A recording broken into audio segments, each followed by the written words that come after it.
மாண்புமிகு உறுப்பினர் திரு வன்னியரசு அவர்கள். மாண்புமிகு பேரவைத் தலைவர் அவர்களுக்கும் மாண்புமிகு முதல்வர் அவர்களுக்கும் என்னுடைய வணக்கங்களை தெரிவித்துக் கொள்கிறேன். மக்களின் உணர்வுகளை எதிரொலிக்கும் எதிர்க்கட்சி தலைவர் அவர்களுக்கும் என்னுடைய வணக்கங்களை தெரிவித்துக் கொள்கின்றேன். நம்பிக்கை கோரும் இந்த தீர்மானத்தின் மீது பேசுவதற்கு எனக்கு வாய்ப்பளித்தமைக்காக முதலில் எமது நன்றியை தெரிவித்துக் கொள்கின்றேன். இந்த அவையிலே பங்கெடுத்திருக்கின்ற அத்தனை சட்டமன்ற உறுப்பினர்கள், அமைச்சர் பெருமக்கள் அத்தனை பேருக்கும் என்னுடைய வணக்கங்களை தெரிவித்துக் கொள்கிறேன். இதுவரை மக்கள் மன்றத்தில் போராடி வந்த என்னை சட்டமன்றத்தில் களமாட வாய்ப்பளித்த எமது தலைவர் எழுச்சி தமிழர் தொல்காப்பியன் திருமாவளவன் அவர்களுக்கு இந்த அவையில் நன்றியை தெரிவித்துக் கொள்கிறேன். எம்மை நம்பி வாக்களித்து வெற்றி பெற வைத்த திண்டிவனம் தொகுதி மக்களுக்கும் கூட்டணி கட்சியைச் சேர்ந்த தலைவர்களுக்கும் கூட்டணி கட்சியினுடைய தோழர்களுக்கும் எமது நன்றியை தெரிவித்துக் கொள்கிறேன். விடுதலை சிறுத்தைகள் கட்சி உள்ளிட்ட மதச்சார்பற்ற கட்சிகளின் ஆதரவோடு பொறுப்பேற்றிருக்கும் இந்த அரசு நம்பிக்கை வாக்கெடுப்பில் வெற்றி பெற்று 5 ஆண்டுகளுக்கு நீடிக்கும் என்று நான் உறுதியாக நம்புகிறேன்.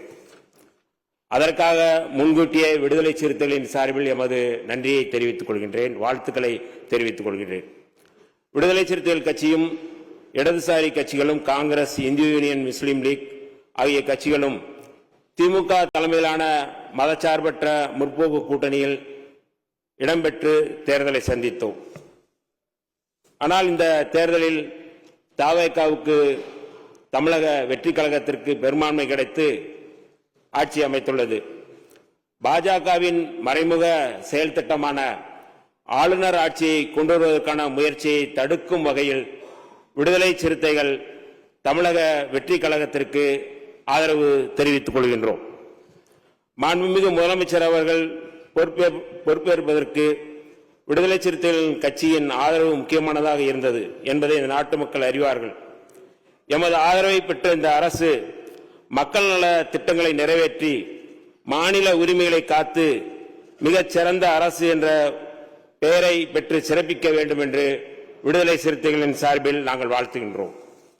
இந்த அரசு ஆதரிப்பவர்கள், எதிர்ப்பவர்கள் என அனைவருக்குமான அரசாக இருக்கும் என்பதை நம்முடைய முதல்வர் அவர்கள் தனது நடவடிக்கைகள் மூலம் உணர்த்தியிருக்கிறார்கள். முதலமைச்சராக பதவியேற்றதற்கு பிறகு எதிர்க்கட்சி தலைவர்கள் அனைவரையும் வீடு தேடி சென்று அவர்களது வாழ்த்துக்களை பெற்றது தமிழ்நாட்டுக்கு மட்டுமின்றி இந்தியாவுக்கே நல்ல முன்னுதாரணத்தை ஏற்படுத்தியிருக்கின்றது. முதல்வருக்கு விடுதலை சிறுத்தைகளின் சார்பில் எனது பாராட்டுகளையும் தெரிவித்துக் கொள்கிறோம். எமது தலைவர் எழுச்சி தமிழர் தொல்காப்பியன் திருமாவளவன் அவர்களை நேரில் சந்தித்து வாழ்த்து பெற்றமைக்கு விடுதலை சிறுத்தைகளின் சார்பில் நன்றியை தெரிவித்துக் கொள்கின்றோம். விடுதலை சிறுத்தைகள் கட்சி இந்த அரசுக்கு நிபந்தனையற்ற ஆதரவை கொடுத்திருக்கிறது. ஆனால் இந்த அரசு சில நடவடிக்கைகளை எடுக்க வேண்டும் என எதிர்பார்க்கிறோம். தொகுதி மறுசீரமைப்பின் மூலமாக தமிழ்நாட்டின் நாடாளுமன்ற தொகுதிகளின் எண்ணிக்கையை குறைப்பதற்கு ஒன்றிய அரசு முயற்சித்த போது அதை ஏனைய எதிர்க்கட்சிகளின் துணையோடு அன்றைய முதலமைச்சர் தளபதி மு.க. ஸ்டாலின் அவர்கள் தலைமையில் மதச்சார்பற்ற முற்போக்கு கூட்டணியின் தலைவர்கள் அத்தனை பேரும் அதை முறியடித்தோம். அதன் தொடர்ச்சியாக இந்த அரசும் மாநில உரிமைகளை பாதுகாப்பதில் எந்த சமரசமும் இல்லாமல் உறுதியோடு இருக்க வேண்டும் என்று விடுதலை சிறுத்தைகளின் சார்பில் கேட்டுக்கொள்கிறோம். கடந்த திமுக ஆட்சியின் போது ஒன்றிய அரசுக்கும் மாநில அரசுகளுக்கும் இடையிலான உறவு குறித்து ஆராய்வதற்கு 2025ஆம் ஆண்டு ஏப்ரல் மாதம் நீதிபதி குரியன் ஜோசப் தலைமையில் ஆணையம் அமைக்கப்பட்டது. அந்த ஆணையத்தின் இடைக்கால அறிக்கையை இந்த ஆண்டு பிப்ரவரி மாதம் தாக்கல் செய்யப்பட்டுள்ளது. அந்த ஆணையம் தொடர்ந்து தனது பணிகளை செய்து முழுமையான அறிக்கையை அளிப்பதற்கு இந்த அரசு உதவ வேண்டும் என்று விடுதலை சிறுத்தைகளின் சார்பில் கேட்டுக்கொள்கிறோம். சில ஆண்டுகளுக்கு முன்பு வரை வட இந்திய மாநிலங்களில் நிகழ்ந்து வந்த ஆணவ படுகொலைகள் தமிழ்நாட்டிலும் இப்பொழுது தலைதூக்கியுள்ளன. அதை தடுத்து நிறுத்துவதற்கு சிறப்பு சட்டம் ஒன்றை இயற்ற வேண்டும் என்று வலியுறுத்தி விடுதலை சிறுத்தைகள் கட்சியும் இடதுசாரி கட்சிகளும் பல போராட்டங்களை முன்னெடுத்தோம். அதன் அடிப்படையில் கடந்த திராவிட முன்னேற்ற அரசு முன்னாள் முதல்வர் மரியாதைக்குரிய மு.க. ஸ்டாலின் அவர்கள் ஓய்வு பெற்ற நீதிபதி K.N. பாட்ஷா தலைமையில் ஆணையம் ஒன்றை அமைத்தார். அதன் அறிக்கையை பெற்று அதன் அடிப்படையில் ஆணவ கொலைகளை தடுத்து நிறுத்துவதற்கான ஒரு சிறப்பு சட்டத்தை இயற்ற வேண்டும் என்று விடுதலை சிறுத்தைகளின் சார்பில் நாங்கள் கேட்டுக்கொள்கிறோம். அரசு ஊழியர்களாக பணியாற்றி வரும் SC/ST ஊழியர்களின் பதவி உயர்வுக்கு 200 பாயிண்ட் ரோஸ்டர் முறை இருந்து வந்தது. அதை உச்சநீதிமன்றம் ரத்து செய்துவிட்ட நிலையில் அவர்களது பதவி உயர்வு பாதிக்கப்பட்டது.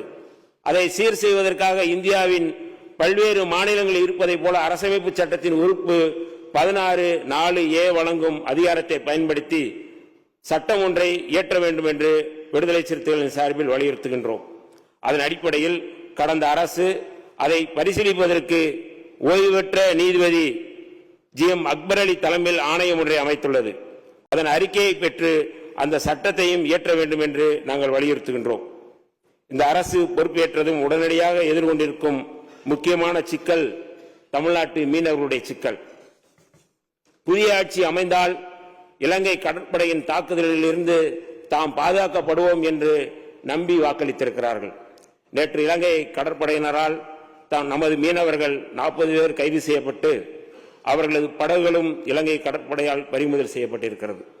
மீனவ மக்கள் இந்த அரசின் மீது வைத்துள்ள நம்பிக்கையை பாதுகாக்கும் விதமாக இந்த பிரச்சனைக்கு நிரந்தர தீர்வு காண்பதற்கு நம்முடைய அரசு முன்வர வேண்டும் என்று விடுதலை சிறுத்தைகளின் சார்பில் நாங்கள் கேட்டுக்கொள்கிறோம்.